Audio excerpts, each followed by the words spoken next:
É fato que algumas crianças no transtorno do espectro do autismo vão aprender a falar e vão adquirir uma fala próxima do normal ou totalmente normal, mas extremamente funcional.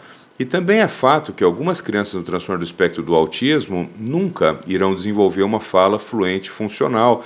Algumas sequer vão desenvolver um vocabulário mínimo de 30 palavras. É o que a gente tem chamado então de autismo não verbal, né?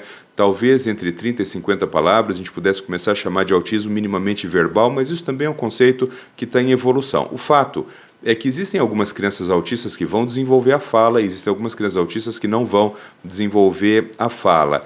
Quando você compara esses dois grupos de crianças autistas que desenvolveram a fala e crianças autistas que não desenvolveram a fala, você começa a perceber que muitas vezes, do ponto de vista etiológico, ou seja, da causa do transtorno do espectro do autismo, não há diferença. Por exemplo, você tem duas crianças com as mesmas alterações genéticas muito próximas.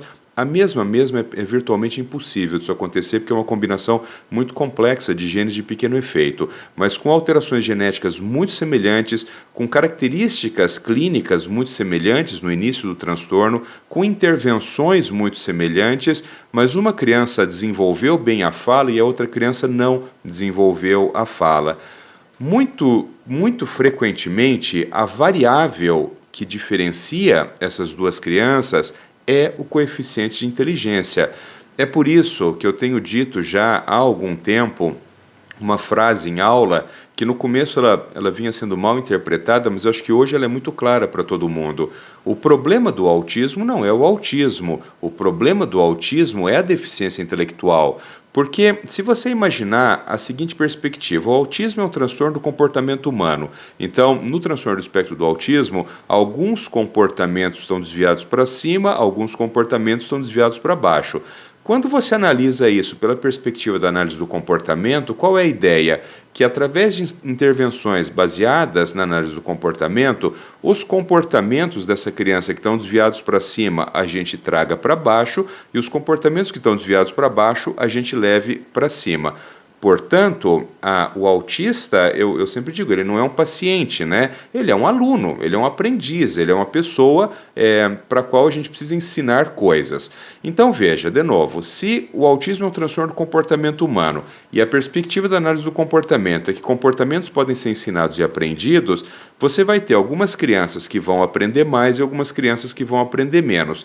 Qual é a questão? A questão é que esse grupo que vai aprender menos tem uma força que puxa para baixo essa taxa de aprendizado, que é o coeficiente de inteligência.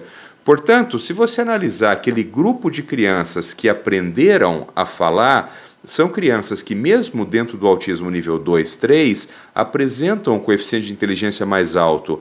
Aquele grupo de crianças que não aprenderam a falar são crianças que apresentam um coeficiente de inteligência mais baixo. É claro, pessoal, que existem muitas outras variáveis que podem estar implicadas também. Então alguém vai dizer assim, tá, mas e se o sujeito tiver apraxia da fala? É uma outra variável. E se o sujeito tiver uma malformação para a produção de sons da fala? É uma outra variável, mas eu não estou considerando isso. Eu estou considerando o indivíduo que só tenha o transtorno do espectro do autismo como variável o coeficiente de inteligência.